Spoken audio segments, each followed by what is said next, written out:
Hey there, Katie here. Hi. I am so excited to share this story with you today. I met the most awesome human being randomly at my little girl's eye doctor appointment recently. And this lady was so full of joy and happiness and hope that we instantly connected. I literally felt like I was sitting down drinking coffee with one of my very best friends. And she began to share some things about her story with me that were just so absolutely incredible that I knew that she had to come on here and share that amazing story with you too.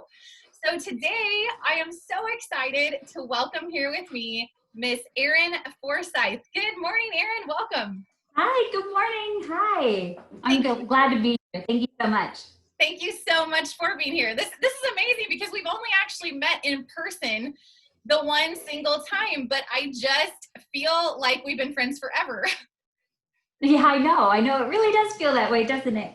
So fun, so amazing. So let's start by, why don't you tell us just a little bit about you, kind of who you are, what you do for a living. Tell us a little bit more about how we kind of met each other. Okay, sure. Yeah. My name is Erin, and I live in Keosauqua, Iowa. I'm originally from Farmington, Iowa. So, and whenever I was in my early 20s, I moved down to Dallas, Texas for about 11, 12 years or so until I got smart and decided that big city is not a place for me to be. So I moved back home a couple years ago. And then, but while I was in Texas, I found my love of helping people see and helping people with their eyeballs. And so I work for optometrists down there for the last, I've been doing this for about 14 years now. And so whenever I moved back, I got a job. I worked for an optometrist in Fort Madison for a little while. And then once I met my now husband and we moved to Keosauqua, I got a job at Wolf Family Vision in Fairfield. And so that's where I currently work because it's closer to home. So that's about it. I have got some family still, my parents live in Farmington still. My in-laws live in Farmington. And I have a brother that lives in Donaldson. And then I've got a brother that lives in Austin, Texas. That is so amazing to me because we met, so the town we met in is like 35 minutes away from where I live, right? But Farmington, where you grew up, is super, super close to where I live and where I grew up. And I just feel like it's such a small world that I couldn't believe when you were telling me that you grew up like right next door to me. And I think you graduated a couple years ahead of me. So I'm sure we had run into each other, right in I'm sure around town. I'm sure. County. Yeah. And that's kind of the weird thing too, is that that's kind of why I didn't really know my now husband until now, is because my parents live right on the border of Iowa and Missouri, and my mom was a school teacher. And before I was born, they moved from Farmington down to Alabama, and that's where I was born. And whenever they moved back, her job at Harmony wasn't available any longer.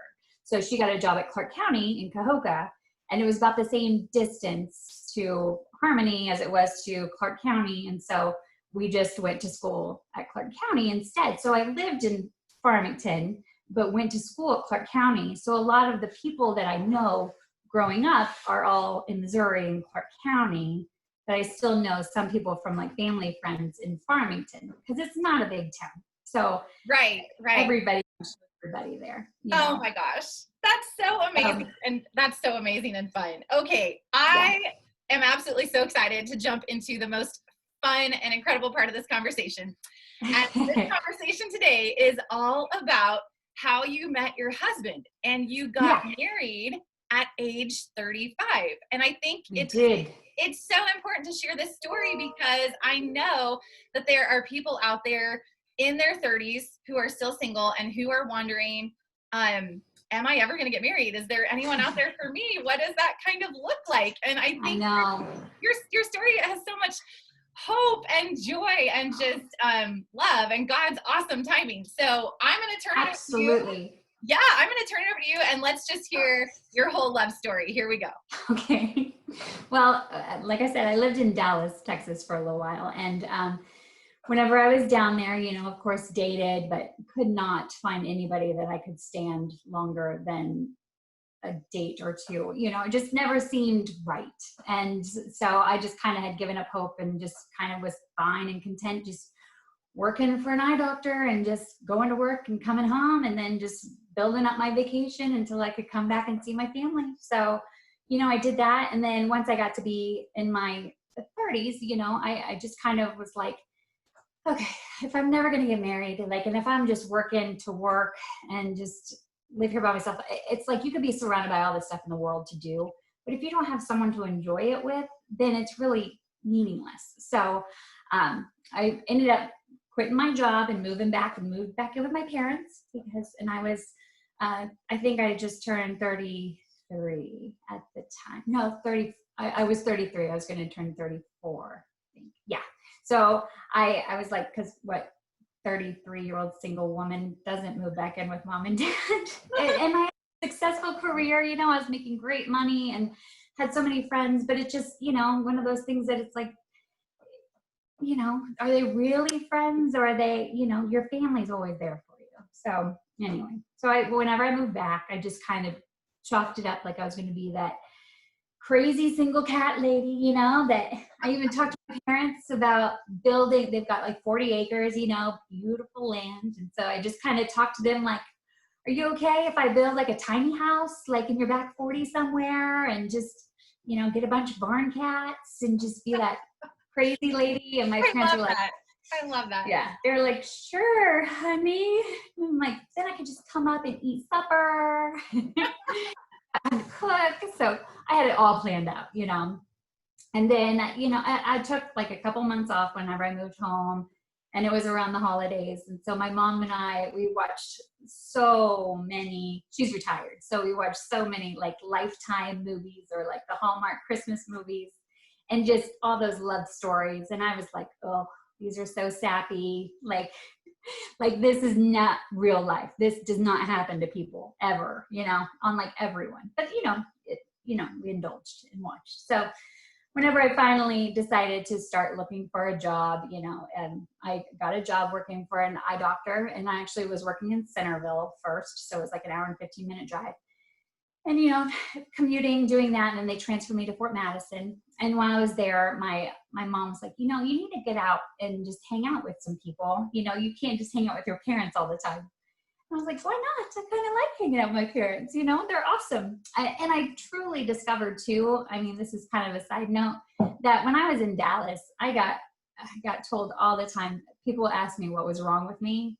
People wondered why I was so happy. They wanted to know what drugs I was on. And I was like, I woke up this morning. It is a beautiful day. Like, why shouldn't I be happy? And they just thought that that was the most insane thing. Like, how can you be happy? You're just an eye doctor assistant. Like, you don't even make that much money. You're single. Like, why are you happy? I'm like, are you not supposed to be happy? So after a while, you start to think, okay, well, maybe there is something wrong with me, because you hear it all the time. But then whenever I moved home and was living with, thankfully, I'm fortunate enough that my parents are still married after like 45 years. And so I was able to see them interact with each other. And now that I'm an adult, I could see, oh my gosh, I am just like my mom, or I am just like my dad. And I am happy because they are happy. And that's what they've shown me.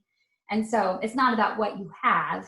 It's about, you know, just appreciating what you do have. It's not about the monetary things in life, you know, like, but anyway, that was just a side note, because living with my parents was an awesome experience. And so I loved hanging out with them because I learned more about myself, and that I am truly the person that I've always been. I just kind of I moved to Dallas to find myself, and I kind of lost myself actually in the process. But anyway, so once I started working, and I was working in Fort Madison, my mom has a good college friend that still lives in Fort Madison. She was like, hey, well, I know this guy that works at the YMCA. Like, maybe Erin would, you know, can I give Erin's number to him? Maybe they'd like to go out on a date. And I'm like, sure, Mom. If it's a friend of yours, like, I trust her judgment. And I'm thinking, I do not want to date anybody. Like, I just don't want to. I felt like I was just too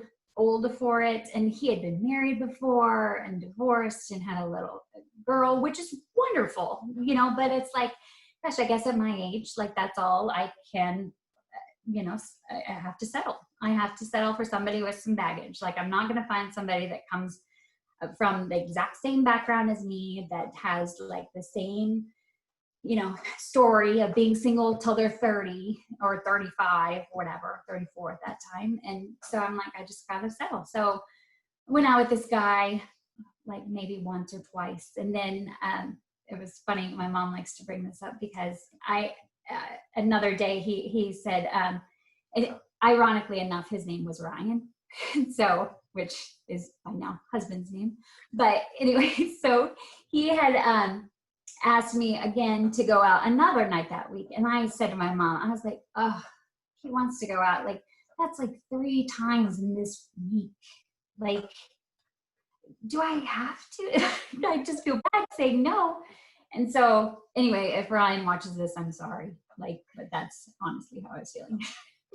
So I'm sure he's got a girlfriend now. He's doing good. So whatever. I don't really care. But anyway, my mom said, you know, once you find somebody that you're meant to be with, you'll want to spend time with them. And I was like, well, maybe I need to spend more time with him to prove to myself that he is the one, like, or, you know, see if there's more chemistry. So anyway, but yeah, definitely. That didn't, for whatever reason, that didn't work out. Like, I think he went on a vacation or something with his daughter, and I didn't hear from him while he was gone. And so I was kind of like, well, great. What did I do to mess that up? Which I was thankful that I didn't want it to work out. So it was kind of a blessing. But anyway, just one day my mom and dad were going to see my grandma up in Marshalltown, who she's now 92. So, you know, so it's like, yeah, I want to go with you to see grandma. So we went up to see her. And while we were there, and I've got Facebook, but I hardly ever, I go on there and kind of look at things, but I don't really post too much stuff about myself. And but that was one day, like, I took a picture with my grandma out in her garden, and I posted on Facebook, and it was like, wonderful Saturday with my grandma, whatever. And then that's when, like, I think it was probably the next day, my now sister-in-law, but let's say Amy is her name, she sent me a message. We've been friends on Facebook forever, just like me and my husband have been friends on Facebook forever, just because even though we grew up in the same town and we're the same age, graduated the same year, and went to different high schools, I worked at the gas station in Farmington for a while, so as a teenager. So I kind of got to know some people my age in Farmington, and he was one of them. So, you know, just friends on Facebook, never talked or anything. But anyway, his sister, I knew her a little bit better because I hung out with her best friend's brother a lot in high school. So she sent me a message and said, she saw the picture of me and my grandma, and she said, are you back in Iowa? If you are, like, my brother, Ryan, he's single, and I know he's been on Match, and he just can't find anybody, but maybe you guys would just like to hang out together. Like, he would kill me if he knew that I was sending you this message, but, you know, if that's something you're interested in, let me know. And so I was like, who's your brother? That's what I was thinking in my head. And I was like, oh, he's friends of mine on Facebook. So I was looking, I was like, oh, he's kind of cute. Like, so I don't really remember him too much because he was so quiet and shy, and I'm not. So anyway, I said, sure, well, here's my number, and he can call me or text me or anything. You know, we'll see how it goes. And so anyway, that was on a Sunday.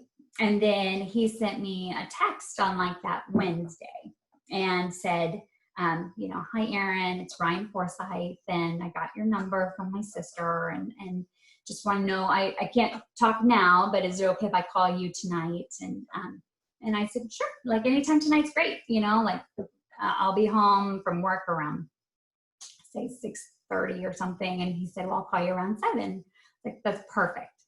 So this is another cute little side story from that day, is that then, so I worked in Fort Madison, lived in Farmington.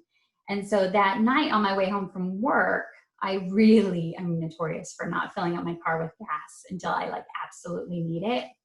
And so I drive through, there's only 2 gas stations on the way home from work. One is in Donaldson, one's in Farmington, and they're about 10 miles apart, you know? So I really should have stopped and got gas in Donaldson, but I think there were like too many cars there or something. And I was like, nah, I can make it to Farmington. So I drove and, This is great. and I made it to Farmington.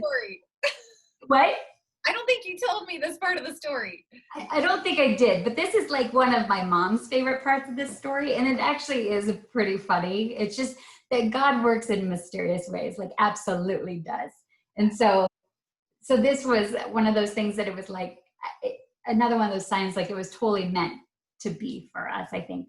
So I skipped the gas station in Donaldson, made it to Farmington, got out of my car. And at the time I drove a silver Saturn. So that comes into play later. So as I got out and I started, put my card in to fill up with gas. And then I looked up and I see this really cute guy in this gray truck. And I'm like, and he was backing out and I saw him looking at me and I was like, I don't think I know him.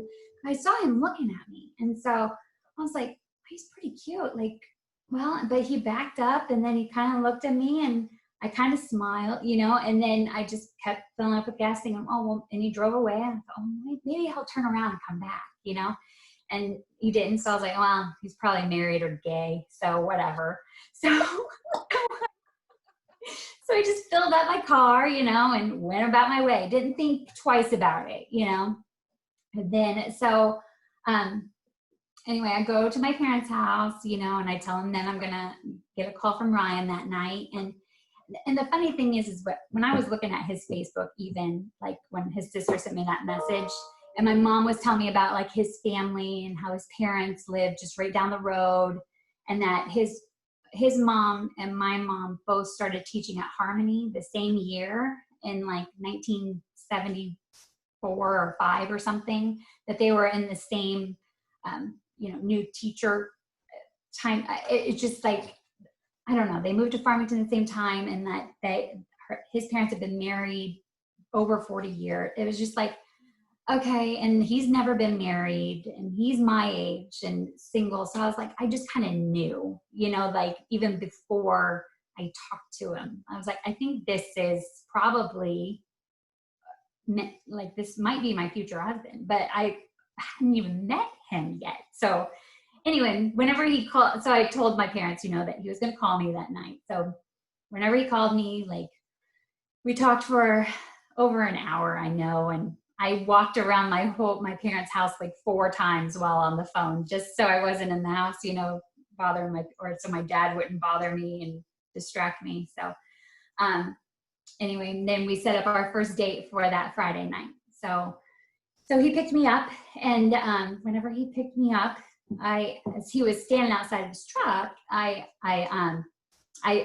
came out of the house. I was like, this is my last first date. I just knew looking at him like this, like I'm supposed to be with this man. Like, I just hope I don't screw it up by being too crazy. So I have goosebumps. Oh my gosh. Oh, it truly was. I'm sure it took a lot longer to convince him, but for me, it was like, as soon as I saw him, I was like, I think this is it. So, anyway, so he picked me up and I saw him kind of looking over at my car a lot, and I didn't think about it because I totally had already blown off the whole Casey's incident, like just because it was just one of those things, whatever. So we go to Burlington, we go to dinner at the Drake. And so we're there and we just talked like the whole night, and just had a great time and just kind of got reacquainted and just talked about what we've been doing and all that stuff, typical first date stuff, And then on the way home, he starts to say something, we're talking and we're in the truck and he says, this is a weird question, but were you at Casey's on Wednesday? And I go, I was. I said, were you the guy in a gray truck? He goes, this truck? And I was like, my goodness. Oh my. Duh. Duh. The truck that we've been. That's amazing. That's unbelievable. That's awesome. So he said, he told me, he said, I felt so bad because I said, you live in Keosauqua. Like, what were you doing over in Farmington?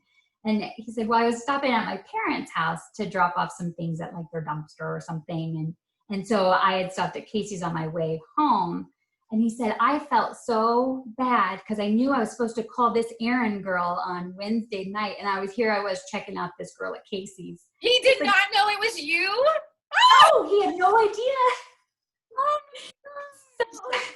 so he had said, he's like, I thought, well, if it doesn't work out with this Erin girl, at least maybe I'll run into that girl at Casey's again.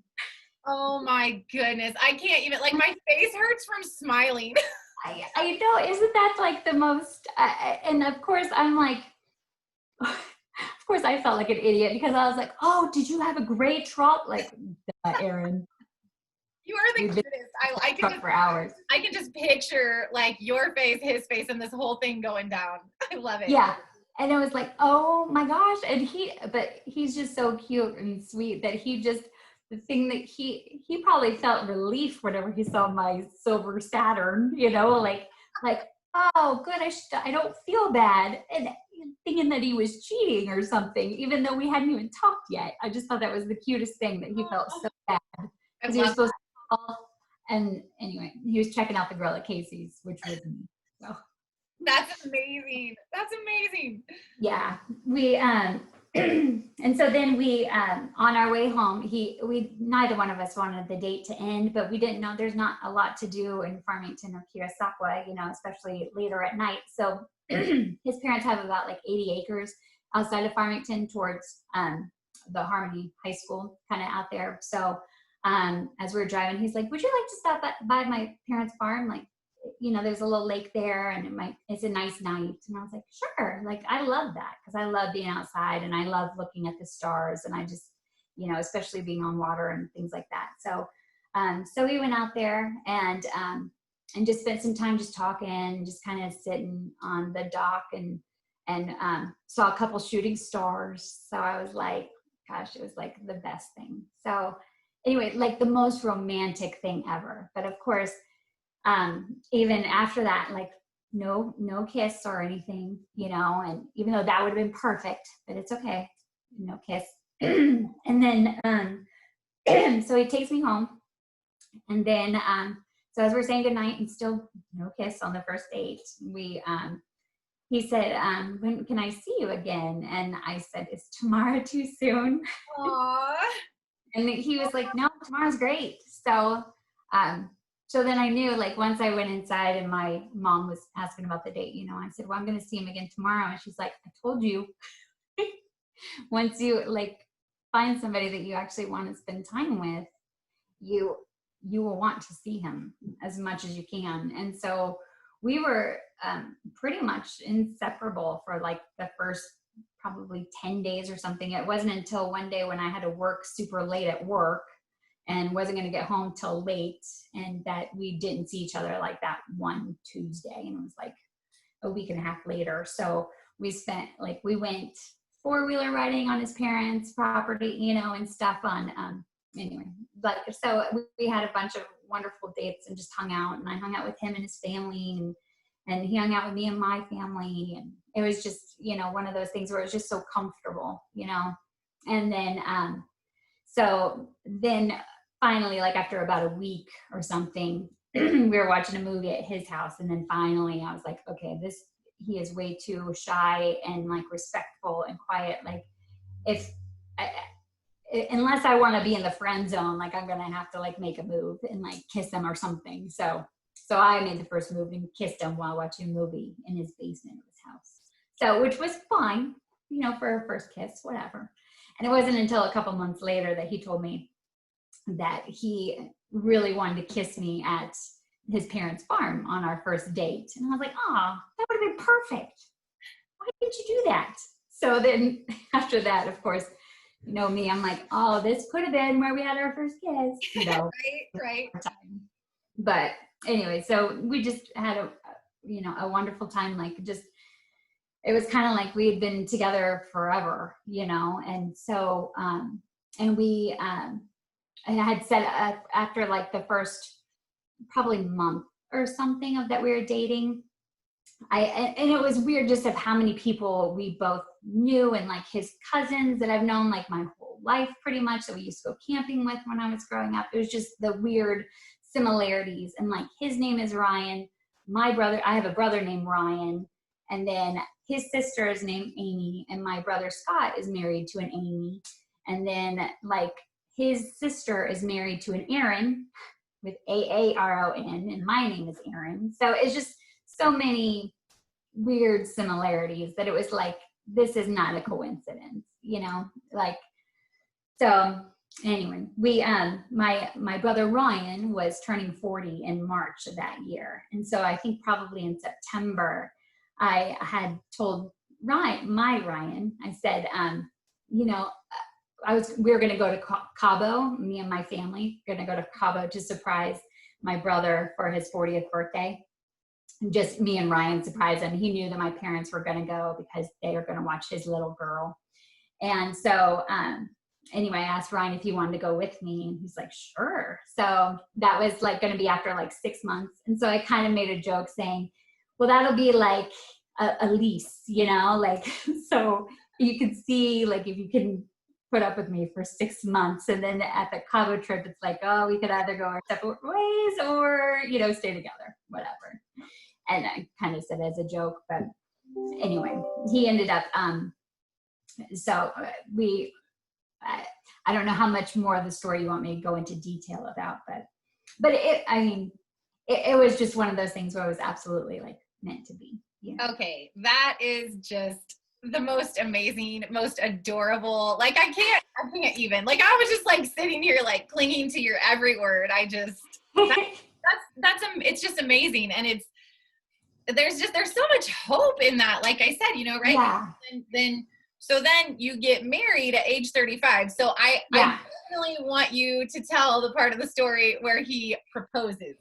Oh, yes. So, well, and the proposal is kind of a funny thing. Like, so if you know Ryan, he's very anxious but he's very quiet and very reserved. So you don't even know, like, if he's sweating or if he's nervous about something, because he's calm and collected the whole time. So he just, but anyway, so it was, I think he actually went and got the ring on his birthday, which was President's Day that year on February 19th, because he didn't have to work.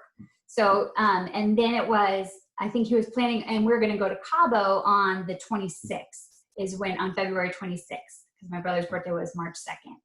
So we went, and I didn't tell you this part of the story either, because it's kind of a long part, but on February 21st, I think that Wednesday, I got a call from my mom that my dad had a gallbladder attack, but it turned septic. And so he was in the ICU and so he was super, super sick. And so they didn't think he was going to be able to go to Cabo. And so, which is fine as long as he's getting healthy, like, we didn't care. But he was in the ICU for probably 5 days or something. But Ryan wanted to ask my dad's permission to marry me before he asked me to marry him. So he's like, great, well, Steve is in ICU. Like, how am I supposed to ask him without Erin knowing that, you know, so anyway,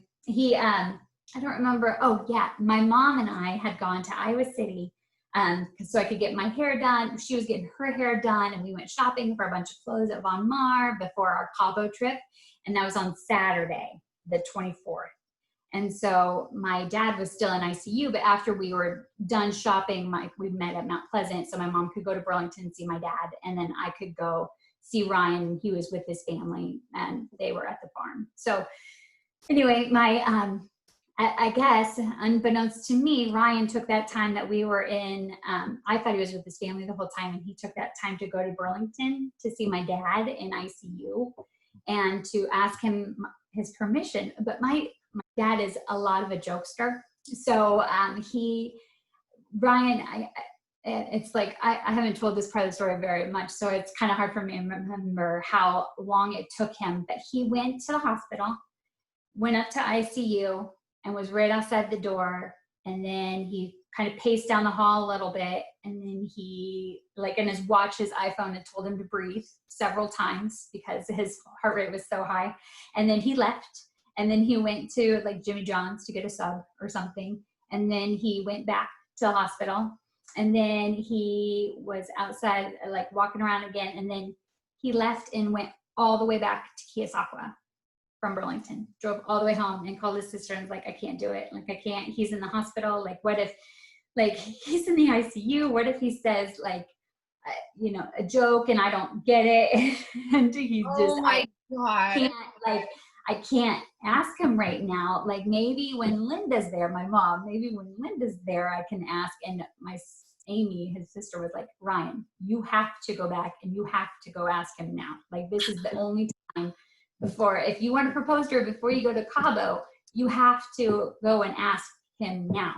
So he drove all the way back to Burlington. Which is like an hour one way. Oh, yeah, one way, yeah. So, and he drove all the way, and after he had probably spent already an hour going to the hospital and back, like, so the third time going to the hospital, and he's like, is Steve Fogarty's room right over here? And they're like, yeah, it is, but the door was shut, and so he thought there was a nurse or something in there. So he's like, he was getting ready to go again, but then the nurse came out and was like, oh, you're here to see Steve, you got a visitor. So Ryan was like, okay, I couldn't get out of it that time.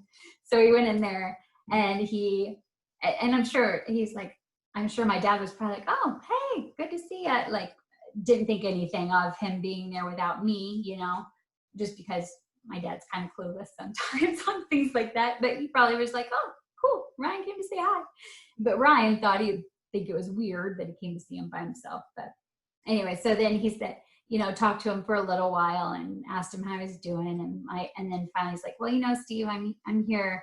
The reason I'm here is that I wanted to ask for your blessing to marry your daughter. I wanted to ask Erin to marry me. And my dad said that nothing would give him greater joy. Like, and that he honored, and he would be so excited because he's never seen his daughter so happy, and he would love if he were to ask me to marry him. So I thought that was like the sweetest thing, which of course I didn't know any of this, and my mom didn't know any of this either, which she was shocked that my dad didn't tell her. But yeah, so I was on imagine. Oh my goodness.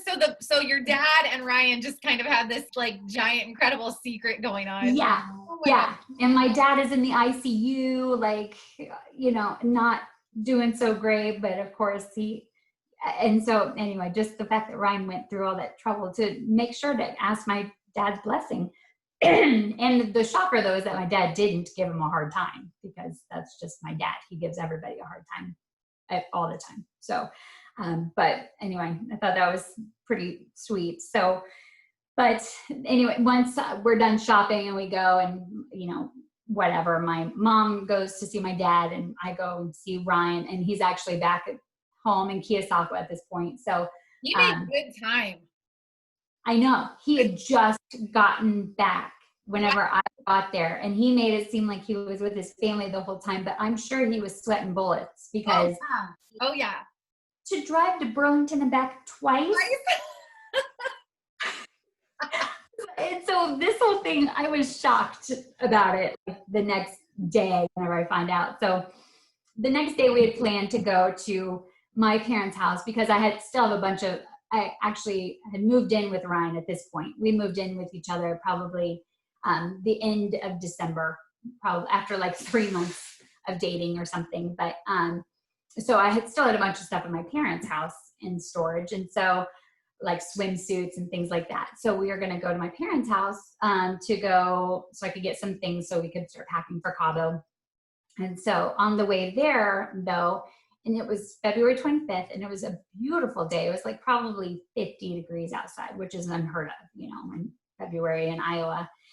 So he said, you know, on the way to your parents, do you mind if we stop at the farm really quick? And I was like, sure. Like, he's like, I want to see, like, his dad was like doing something with firewood, I think at the time. He's like, I just want to see like how much they got done or whatever. I was like, okay, whatever. Sure. So we went out to the farm, and then we went and by the pond and then he's like, do you want to get out and like go? And I was like, sure. Do you want to go fishing? He's like, I didn't bring fishing poles, but I'm like, it's a nice day. So we're out there and so we're just standing on the dock, and I was kind of just, looking out and just being thankful that my dad was doing okay in the hospital. And I was thankful that I was there with Ryan and being with somebody so supportive, because he had gone to see my dad with me several times, and just, just thankful that we're going to go on this trip together the next day. And just, anyway, I was just kind of reflecting, and he's like, this will always be the place where I didn't kiss you on our first date. And I was like, yeah, but it's okay. You're kissing me now, so it's fine. And then I just turned and gave him a big kiss, and then he said, well, I want to change what this place is for us. And I was like, what? And then he got down on one knee and he pulled out a ring. I was like, oh, what are you doing? And he's like, Erin, will you marry me? I'm like, yes, like, of course I will. Like, oh my gosh. So that's like the sweetest thing. So yeah. So yes, so now the farm and the pond are where we got engaged, not where he didn't kiss me on our first date. So, so yeah, we then afterward, we got in his truck, and he's like, do you want to go see your mom now? And I go, yeah. Anyway, oh my gosh. Did you have any idea the proposal was coming?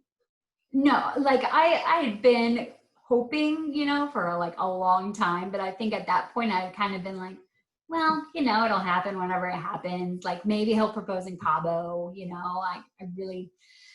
I don't know, but at least we're together and we're happy, and but I had always told him though that even like from the first month that we were dating, we are total opposites. And so like total yin and yang, it really truly is. That's why I think it works so well. And that's why I think we met now later in life, is because if we were to have dated in high school or even in our 20s, I wouldn't have appreciated him for what he is. And he wouldn't have appreciated me like for the things, like he is everything I'm not, like he's calm and collected and just, the voice of reason and all of that. And I'm not like that. So he totally balances me out. And he says, that I help do the same for him. We're being outgoing and more social and just more talkative. So, but in our 30s, we could appreciate each other for what we are together. So since we're the yin and the yang, I had, since I already knew on our first date we were going to get married, I was looking at future wedding dates, of course, in 28. And I saw that June 9th was on a Saturday, and I didn't think that was a coincidence, because 6 and the 9, the yin and the yang, Oh, that is. So I was like, which other people think different reasons, whatever, for what the day that we got married. But, I'm like the yin and the yang. It's just that we fit together, just like the 6 and the 9. So it's just one of those things. So that's when we got married. So I was hoping that we were going to get engaged soon, because we would only have like 3 months to plan for a wedding. But so you got it done though. You got it planned, and was it a big or a small wedding? Was it local? Was it family? It wasn't super big, because we weren't sure. We got married at the Sharon Presbyterian Church, just right outside of Farmington. And so it's not that big of a church. And so we weren't sure how many people could actually fit there. So on our invitations, we actually said, due to limited seating, everyone's welcome at the reception, but we didn't know how many people. So we invited probably, maybe, I don't even know, 100, 200 people, maybe, probably. Quite a bit, and most of it's family and close friends, just because, so we had a lot of people that we wanted to come. And so I think we probably left some people out just because we were thinking, okay, we wanted to just be close family and friends, because the church wasn't able to accommodate anything. We didn't want to send out an invitation for the wedding and then another invitation for the reception. So that was kind of our good balance, was just to say, due to limited seating, everyone's welcome to the reception. I don't even remember how it was worded, but anyway. It was a quick, 20-minute probably ceremony there at the church, which was good. Ryan didn't pass out or faint or anything, because he was like scared to death of being in front of so many people. But we had our reception. Thankfully, super good family friends of ours. I don't know if you've ever been to the Harvestville Farm in Donaldson. Yep, good friends of ours too. Yep. Yeah. So Greg and Kathy, like I grew up at their farm basically before it was what it is now. Like we would always go there. We went on vacation with them every year. And so it was one of those things that we would every summer to tassel corn, and we'd do sweet corn, and we just help out the farm. So I had so many great memories there. And now that I'm back from Texas, it's turned into like this huge place for families. And so I couldn't have thought of a better place to have our reception, but they don't do weddings or receptions or things like that. So I was like, well, the worst they can say is no. And, you know, my mom and my dad, now that they're retired, they work there. They volunteer and help and work there all the time. Also, you know, whenever they're open or whenever they need anything, just because we're such good friends. So whenever I asked, they were like, of course. Like, they're like, we don't do these things, but we do, and we would be honored to. You know, we do it for people we either love a lot or that have a lot of dirt on us. And in your case, it's both. I love that. Which, if you know them, there's no dirt to be said for them. They're the sweetest, most wonderful people. So they are amazing. They are. Oh, and Kathy did our flowers. Kathy and Cassie Downing did our flower. Oh, and so the flowers were just amazing. And just the whole thing was just perfect, like a fairy tale. It was truly awesome. And it was a beautiful night in June. It wasn't too hot and it wasn't raining, and it was just wonderful. So all the kids were out on the dance. It was just a fun time. It was awesome. So, that is so great. So now you've been married now 2 years, right? Yep, 2 years. And you have a baby girl. Tell us about her. Little baby Brynn. She was born on November 1st. And so she's getting so big, just so big. You can hear her coughing in the background. Oh, well, and I love it too, because if you're watching this on video, you can see the baby carrier in the background, and I love I absolutely love that. Yeah, she's pretty sweet. So, and she's definitely a daddy's girl, which is awesome. Does she look more like mom or dad, or can you tell yet? You know, whenever she was first born, she looked a lot like daddy, like a lot like daddy. But now I think she's starting to look more like my baby pictures. So, so we'll see. We'll see. She's a little chatty, so she's probably more like her mama, which I'm sure daddy's not so excited about. Oh, I love that. Or whenever she's a teenager, she's probably just a little scared. Gonna stockpile his friends. Oh, I love that. Okay, so I have a couple questions for you. So, okay, so I was like kind of opposite of that, as in I got married at 20 years old. I met my husband at 19. We got married at 20. He's a little bit older. He's 9 years older than me. So we both just knew, and we were just at a point in our life we were both ready to be married, which we dated for 9 months. We were engaged for 9 months. Got married. Our 14-year anniversary is coming up this summer. So all the people that thought we were crazy, it obviously worked out. So I was opposite end of the spectrum, though. I got married really super young. So I'm curious, as you're entering your 30s and you're still single, like, what was the hardest part about that? Like, what were the doubts going through your head? Oh my gosh, so many doubts. I mean, just the not knowing,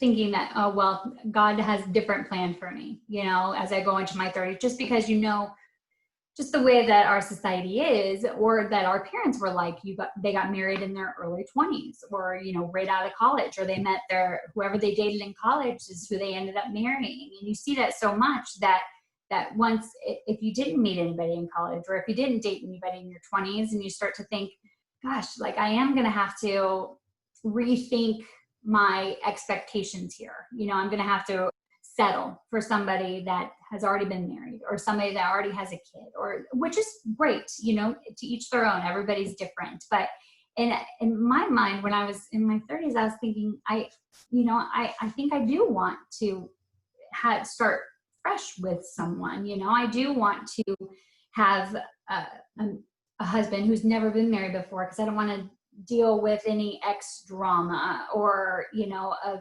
having a kid from a previous relationship. Like, I just don't know how I personally would be with just trying to help raise. It sounds so bad. I don't mean it bad, but just, I don't know how I'd be as a mother if I wasn't the one to go through the whole process of actually having the baby. And so you have all these doubts thinking, well, once you're in your 30s, you're less likely to have kids because you're older.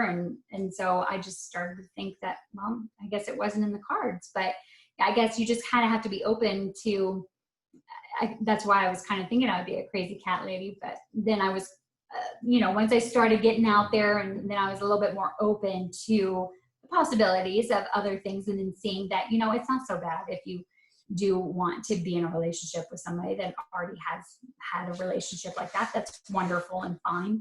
But anyway, it was a lot of doubts that I had. And it wasn't until I moved home that I had that acceptance of, it's just not going to be for me. I'm just going to be single, and God's got a different plan. I'm supposed to help people other ways and maybe I wasn't supposed to have any kids. Maybe I wasn't maybe I was supposed to be a really awesome aunt and just, help in the community more or things like that. But then once I met Ryan, then I knew that, no, God did want us together for a reason. And so was there did you come to a point where you felt like content with where you were, or almost like hopeless about the situation? I was 100% content. Like, for a while I was hopeless. I think probably in my late 20s, probably early 30s, I was thinking, well, maybe if I go on more dates, then maybe I'll find somebody that, I can settle for, because I felt like that was like the time crunch of when I needed to get married. And so I would go on dates, but it was like, I couldn't stand to be on a date with a lot of those people, because a lot of them were city people too. And they didn't understand it's just different in Iowa. It's just, you appreciate more, you don't expect everything, and it's not a competition. I think people here in Iowa know that life is not a competition, that you help your neighbors and things like that. It's not about what you have. And in Texas, it was all like these flashy guys that wanted to show off their Porsche, or how many Porsches they had, or what they have in their savings account, and who they knew. And I was like, I don't care. That doesn't mean anything to me. So it was a lot of that. And then once I moved home, I kind of was just content and just happy, and just, realized that, I'm good by myself, because I know who I am. And I know that I have a lot to offer this world, whether it's by myself or with somebody next to me and with a family. So I was perfectly fine with that. And so I think that probably helped me even more for God to see that, and to God to be like, okay, I think Erin is ready for this. And I think she's mature enough now to be with her forever love and to have her family.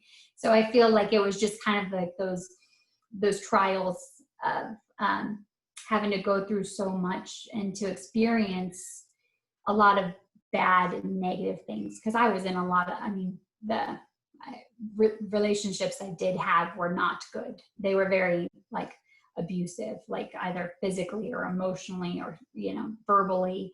And it was like, I thought, well, this is the best I can have, until of course you get out of that situation. And then you realize, no, I think that led to a lot of the contentness with being by myself.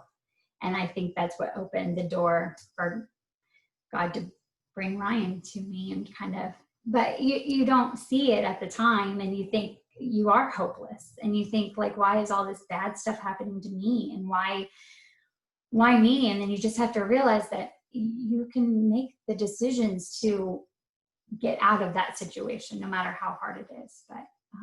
But you just have to take it as it comes, and know that there is a reason, whether you can see it at the time or not. So, but I was definitely very content, finally, after so many years, once I met Ryan. It is amazing how God works and his timing. And I think that he does grow us to a place where then he's able to really reveal what is best for us. And I also love how it seems like it exceeded your expectations. Like, here comes this country romance, which totally speaks to my heart, because although I love to dress up and throw on lip gloss and funky purple earrings or whatever else, deep down I'm absolutely a country girl who loves to stomp in the creek, and like a 4-wheeler ride on your first date is like, that's like my love language. Yeah. It's amazing how, like God grew you to this point, and then he brings you something that was so worth the wait. And now you probably look back with such clarity, and I'm sure that you feel that it was worth the wait. Absolutely. 100%. And it's funny because, I work with eyes all the time. So it's like, but hindsight truly is 2020. So yes, I love that. That's right. Okay. So one last question. I've got to ask you this. Yeah. What would you say to somebody who is in that same situation? Maybe they're like 30, 31, 32, 33, and they're just feeling like, oh my gosh, I'm getting into my mid 30s. Like, what advice would you give that person in that season that you had walked through, but then it turned out this way? What would you tell that person? Yeah. I would just say, as hard as it is, just to be patient and to live every day. Like, just love and live every day. Don't worry about it. Don't think about what you don't have. Appreciate what you do have, and be thankful for your health and for another day to wake up and enjoy the sunshine, or even a rainy day. It's a rainy day right now, but it's beautiful. Like, I can't wait to go and sit out on our patio with our daughter and just listen to the rain. Like, just be appreciative of what you have every day. And whenever you least expect it, God will bring you what you need, and you'll know it whenever you see it. But it's one of those things that just don't let that negativity get to you, because the more you think about what you don't have, you're going to attract the negative, and you're not going to get what you think you want or you need, because you're so focused on what you don't have, and that the time is running out, when sure it might, but what's the big deal? You're still above ground and you're still breathing, and it's fine. It's okay. And it's okay to be alone. There's nothing wrong with that. There's so much to be said about being just happy with yourself as you are. And you can't be in a healthy, happy relationship unless you are happy with yourself. You have to love yourself before you can let someone in to love you. So I would just tell them to just, as hard as it is, to just let it go and just be happy. Try to be happy alone. And then when you least expect it, I'm sure that all those good things that you've always hoped for will happen. Your wildest dreams will come true. Oh my gosh. And it's true. It really is. Just be appreciative of what you have and thankful every day. I just see so many people being negative all the time, and just, why is all this stuff happening to me? And it's happening because you just try to be positive and try to be like, okay, well, this will pass. This is just another storm. And what did they say? Like, there's always a rainbow after the storm. So just try to be hopeful that one day, but in the meantime, just live and enjoy living. Oh my goodness, girl. There was so much wisdom in those last couple minutes. Thank you for sharing that. You are just, Erin, you're incredible. You are full of thank you. happiness and gratitude and genuine joy. You are absolutely my kind of girl, and you are the perfect girl to be on a podcast called Stepping Into a Joyful Life. So as we get ready to sign off here, how can listeners and viewers connect with you or follow you on Facebook? I'm on Facebook, and you can just search for me, Erin Forsythe, and my profile picture is either a picture of our daughter or a picture of Brynn and I at our wedding, I'm sure. But I'd be more than happy to answer any questions or anything. Or you can email me at erinforsythe@yahoo.com. Awesome. Well, thank you so much for sharing a romantic story full of hope and happiness and goodness. That was just so much fun. Like, I feel like I was clinging to every word and literally my face is hurting from smiling so much. Oh, thank you so much. And thank you so much for listening. It's a wonderful story. And of course I love to tell it. And it truly is one of the fairy tales. One of the things that I always joked with my mom does not happen in real life. And it does and did for me. So it really truly was a Hallmark movie. It is a story that needed to be told. So thank you so much for sharing it here with us, Erin. And I can't wait to further connect with you. And I'm grateful for this friendship that has started and just for your willingness to be here and to share your story. So I wish you and Ryan and Brynn all the best, all good things ahead. And thank you again so, so much. Thank you so much for having me, Katie. I appreciate it. All right, dear. Bye for now. Bye.